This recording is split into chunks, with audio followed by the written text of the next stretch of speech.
I think there are a lot of interesting new technologies that will bring on a new wave of disruption. I always make a joke that I'm a carpenter, not an architect, so people think I've got some big vision for the future. I'm afraid many of my answers will be quite standard, but like one of the ones that I'm really paying a lot of attention to is driverless cars, because it's going to have a huge impact on transportation, obviously, but I think it's going to have knock-on effects through society that people have only begun to really think about.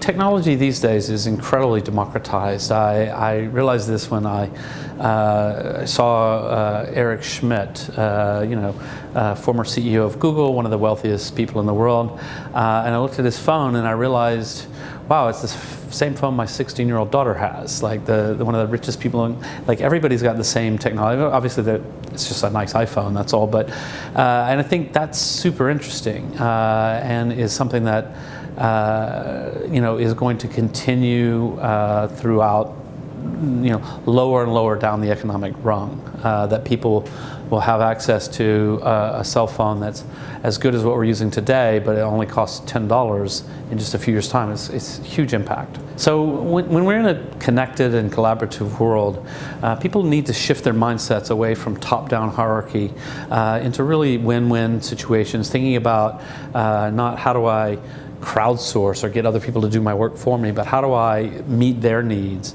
and learn from them. And a lot of businesses need to think about the community around their business and how can they engage them and empower them.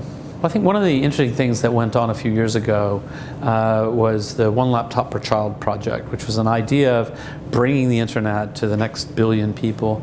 And it was a really interesting technologically, financially, not so much of a success. But what's been interesting is to see how business has really accomplished that through a pure profit motive, just selling people cell phones, right? And that is really important. And I think that while I think businesses should think about social responsibility and how can we help people who are in lower economic circumstances, we also need to think about how do we make sure that it's profitable for businesses to actually improve the lives of others, because that's really sustainable, it really makes a difference in the long run. Well, in the next 3 to 5 years, I think we're going to see a lot of disruption still happening in the mobile space, even though that's, we think, maybe well understood by now, but I don't think anybody's really thought through all the implications of the next billion people coming online, not speaking English or French, in Africa. I think that's going to have an enormous cultural impact on music, for example, and all kinds of things as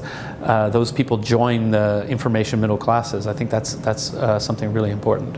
Well, I always say if I knew what the next big thing is, I would start building it myself.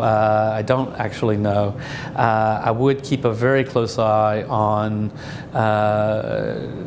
artificial intelligence, keep a close eye on the incredible expansion of access to the internet through mobile. I think those are going to have all kinds of surprising impacts.